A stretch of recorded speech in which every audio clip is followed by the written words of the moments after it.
بہت شکریہ میڈم. ہمارے ساتھ موجود ہیں اردو افسانے کا ایک بہت ہی معتبر نام، ممتاز نقاد اور دانشور جناب حمید شاہد صاحب. میں ملتمس ہوں جناب حمید شاہد صاحب سے کہ وہ تشریف لائیں اور اظہار خیال فرمائیں. بہت شکریہ جی. محترم فرت اللہ بابر صاحب، نائی صاحبہ، اسٹیج پہ بیٹھے سب احباب صاحب کتاب،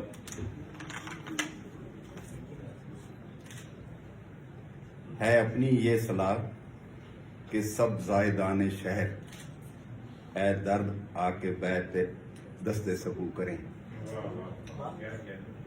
یہ مقطع خواجہ میر درد کی اسی غزل کا ہے جس کے تیسرے شعر کا پہلا مصرع ڈاکٹر قاسم بھوگیو نے اپنی کتاب کا عنوان بنانے کے لیے اٹھایا ہے، تر دامنی پیش ہے ہماری نہ جائیو. ڈاکٹر بھوگیو کا مزاج ایسا ہے کہ وہ شہر بھر کے زاہدوں کو دستے سبو پر بیت کا درس دیتے مل سکتے ہیں، مگر اس کتاب کی شخصیات کے ساتھ ان کی اپنی شخصیت کا خاکہ بھی بنتا چلا گیا ہے. ایک ایسے شخص کا خاکہ جو صاف گو، سماج سدھارنے کی للک رکھنے والا، اجتماعی بھلائی کے کاموں میں اپنے آپ کو اور اپنی شخصی ترجیحات کو جھونک دینے والا، کچھ ناراض اور نالاں سا، اور سندھیوں اور سندھی زبان اور ادب سے اٹوٹ وابستگی رکھنے والا. یہ تصویر اس عمومی تاثر سے قدرے مختلف ہے جس کی طرف میں نے درد کے شعر کا سہارا لے کر اشارہ کیا، اور اس کے باوجود کہ جامی چانڈیوں نے بھوگیو کو غیر معمولی سکالر ماننے میں تامل برتا ہے اور ناحق نہیں برتا، مگر کچھ مضامین کے ابتدائی حصوں میں وہ زائد خشک کا سا مزاج رکھنے والے نرے دانشور نہ صحیح عوامی دانشور ہو گئے.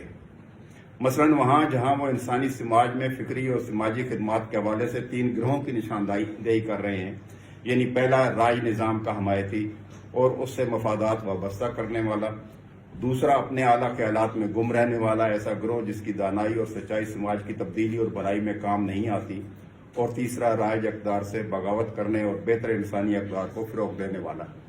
اس تقسیم کی ذیل میں انہوں نے بہت اہم دانشورانہ نکات سجھائے ہیں. یہ محض ایک مثال ہے، ورنہ ایسا کچھ اور مقامات پر بھی ہوا ہے، اور وہ اپنے ممدوح کی طرف بعد میں متوجہ ہوئی ہیں. اور ہاں، یہ وضاحت کرتا چلوں کہ ڈاکٹر بھوگیو کے لیے عوامی دانشور کا خطاب میرا نہیں ہے، حارث خلیق کا ہے. لطف یہ کہ اس کا انطباق ان کی شخصیت پر پوری طرح ہو بھی گیا ہے.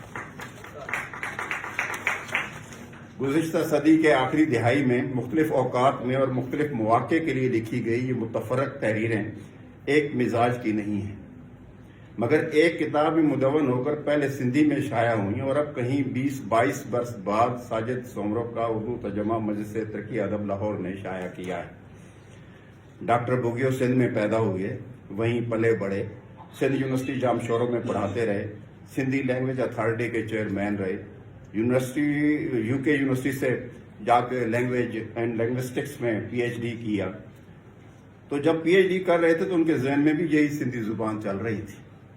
یہ الگ بات کہ پھر وہ اسلام آباد آ گئے اور اکادمی ادبیات پاکستان کے چیئرمین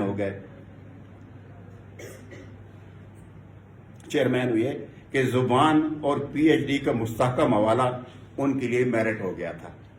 خیر، یہ بات کی بات ہے، کتاب کے اس آخری حوالے سے پہلے کی ہے، اور اس میں ماقبل زندگی کے سارے لسانی حوالے بھی جھلک دینے لگے. ہم متنوع ثقافتوں کی امین اور کثیر لسانی مملکت پاکستان میں رہ رہے ہیں. یہاں کی ہر زبان اور ہر ثقافت کے اپنے اپنے امتیازات اور رنگ ہیں، تاہم اس تنوع میں قومی اشتراک کے علاقے بھی موجود ہیں. ان کی گہری شناخت تب ہی ممکن ہوگی کہ ہم تنوع کو ان بڑے دماغوں کے دیے ہوئے شعور کی روشنی میں سمجھیں جنہیں اپنے اپنے ثقافتی دھارے کے اندر پہچان اور توقیر ملی. قاسم بھوگیو کی اس کتاب کے وسیلے سے ہم ان شخصیات سے متعارف ہو رہے ہیں جو سندھی پس منظر رکھتی ہیں اور ان کی قومی سطح پر بھی اتنی ہی اہمیت ہے. مرزا کلیج بیگ جنہیں 1924 میں اس وقت کی حکومت نے شمس العلماء کا خطاب دیا تھا، ڈاکٹر بھوگیو نے انہیں سندھی علم و ادب کا صدا روشن سورج کہا ہے. مرزا صاحب کے لغات اور لسانیات پر بات کرتے ہوئے ڈاکٹر بھوگیو کے اندر کا ماہر لسانیات بیدار رہا. مثلاً ایک مقام پر انہوں نے اپنے ممدوح کے زبان کے بارے میں خیالات کو جدید سائنسی ترقی یافتہ تحقیق کی روشنی میں رد کیا، تو ایک اور مقام پر ان کی زبان کی اصل نسل اور گرامر کی تشریحات اور تصریحات کو محض پہلے سے موجود علماء کے خیالات کو دہرانے کے مترادف قرار دیا ہے۔ تاہم مجموعی طور پر مرزا خلیج بیگ کی شخصیت کے روشن پہلو اس تحریر کا حصہ ہوئے ہیں۔ اردو، فارسی اور سندھی زبان کے عالم اور مورخ پیر حسام الدین راشدی کو ڈاکٹر بگیو نے سندھ کی تاریخ میں ترقی پسند سوچ کا بانی کہا ہے۔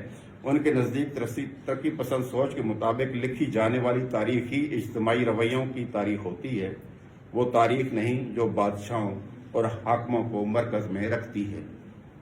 شیخ ایاز سے ڈاکٹر بگیو کی قربت بہت رہی۔ انہوں نے ایاز کو سندھی زبان کا غیر معمولی جینیس شاعر کہا ہے، ایسا غیر معمولی شاعر جس کی نظر دور تک اور گہرائی تک دیکھ سکتی تھی۔ سندھ سے ان کی وابستگی گہری تھی، تاہم انہوں نے شخصی آزادی اور امن عالم کے موضوعات برتے اور بقول ڈاکٹر بگیو ایاز زبان اور جغرافیائی سرحدیں پھاند کر پورے عالم کے شاعر بن گئے تھے۔ یہاں انہوں نے ایاز کی فکر اور شاہ لطیف کی فکر کے مطالعے میں اس گروہ کو بھی یاد کیا جو ایاز کو شاہ ثانی کے لقب سے پکارتا ہے، اور اس گروہ کو بھی جو بھاگ بٹائی بھاگ تیرا ثانی آیا سندھ میں کے طنزیہ تیر چلاتا ہے۔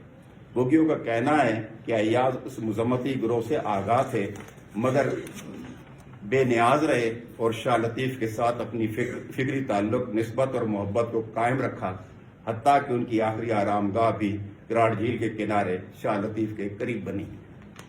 ڈاکٹر بگیو کے مطابق سراج الحق میمن نظریاتی اختلاف رکھنے کے باوجود شیخ ایاز کی شاعری کو غیر ملکی زبانوں میں تراجم کے ذریعے متعارف کراتے رہے اور سندھ دوستی اور سندھی کے مسائل کو اس شاعری کے وسیلے سے دنیا کے سامنے رکھتے رہے کہ وہ اپنے مسلک کے مطابق سندھ کی زبان اور تاریخ کے باب میں جانبداری کو روا سمجھتے تھے۔ مجھے لگتا ہے یہ ادا ڈاکٹر بگیو نے بھی سراج کی صحبت سے پائی ہے۔ ڈاکٹر نبی بخش بلوچ کو کتاب میں ایک مثالی شخصیت کہا گیا ہے۔ بجلی اور کمپیوٹر جو 20ویں صدی کے عظیم سائنسی تحائف ہیں، انہی جیسا قول مصنف ڈاکٹر نبی بخش بلوچ تحقیق، تنظیم، سندھی زبان و ادب کے باب میں سندھیوں کے لیے گزری صدی کا تحفہ ہے۔ انہوں نے 40 سال کا تعلق سامنے رکھ کر یہ تحریر لکھی ہے۔ تعلق کی نوعیتیں بدلتی رہیں اور ہر جہت سے وہ متاثر ہوتے رہے۔ افسانہ نگار سمیرہ زرین کو مصنف نے سندھی زبان کی خاتون اول کے طور پر متعارف کروایا اور مردوں کی کمینگی کو نشان زد کر کے بتایا کہ ان کی مشکلات کیا رہیں۔ افسانہ نگار اور زندگی کو اپنے اصولوں کے تحت بسر کرنے والے خوش لباس اور سندھی قوم پرست پروفیسر سید ظفر حسن شاہ کی شخصیت کا خاکہ بھی دلچسپ ہے۔ انہوں نے ڈاکٹر بگیو کو ابتدائی زمانے میں سمجھانے کی کوشش کی تھی کہ سندھی شعبے کی سازشیوں سے بچو، اس شعبے سے نکلو اور جیوگرافی یا زندگی کی دوڑ میں کام آنے والے کسی اور شعبے میں داخلہ لے لو، مگر وہ اپنی ہٹکے پکے تھے، جہاں تھے وہیں قائم رہے اور زندگی سے اسی سندھی زبان کے وسیلے سے بہت کچھ پایا بھی۔ ڈاکٹر محبت برڑو بھی ان لوگوں میں شامل ہیں جو بگیو کو پہلی نظر میں پسند آ گئے تھے۔ اس تحریر میں وہ اپنی پی ایچ ڈی کرنے اور واپس آ کر بیکار ہو جانے کی یادیں بھی لے آئے ہیں۔ ڈاکٹر بگیو کی سندھ یونیورسٹی کے اس وقت کے وائس چانسلر ڈاکٹر غلام علی علانہ سے پورا سال گزرنے کے بعد کہیں جا کر ملاقات ہو پائی تھی۔ محمد ہاشم میمن، عبدالغفار تبسم، تاج بلوچ، الطاف شیخ اور محمد عمر میمن پر تحریریں میں نے پہلے پڑھی اور سب سے آخر میں پڑھنے کو ذوالفقار علی بھٹو کا پر لکھا گیا مضمون پڑھا۔ سچ پوچھیں تو بھٹو پر لکھی گئی تحریر میں نے ٹھہر ٹھہر کر پڑھی ہے۔ اس میں سندھ یونیورسٹی کے کافی دنوں سے بند رہنے کا ذکر ہے اور ہاسٹل خالی کروا لینے کا بھی۔ سندھو میرانی کے میگزین لکھیک میں اس وقت کے وائس چانسلر شیخ ایاز کے اس کارٹون کی بابت بھی اس تحریر میں پڑھا جس کے نیچے لکھا تھا بند یونیورسٹی کا وائس چانسلر۔ میری نظر اس مضمون کی سطروں کے اوپر سے تیرتی چلی گئی اور 4 اپریل 1979 کی صبح کا ذکر آ گیا۔ وہ صبح تھی یا سیاہ ترین دن کا آغاز، جب ڈاکٹر بگیو بھٹو کے پھانسی چڑھا دینے کی خبر سننے اور لوگوں کے رد عمل کا آنکھوں دیکھا احوال لکھ رہے تھے تو میری سماعتوں میں کچھ اور گونج رہا تھا۔ ہائی کورٹ کے سابق چیف جسٹس نسیم حسن شاہ کا دباؤ کے تحت بھٹو کو سزا موت دینے کا اعتراف اور دھیان میں سپریم کورٹ میں دائر کیا گیا وہ ریفرنس بھی آ گیا تھا جو 13 برس بعد کسی حتمی نتیجے پر پہنچ رہا تھا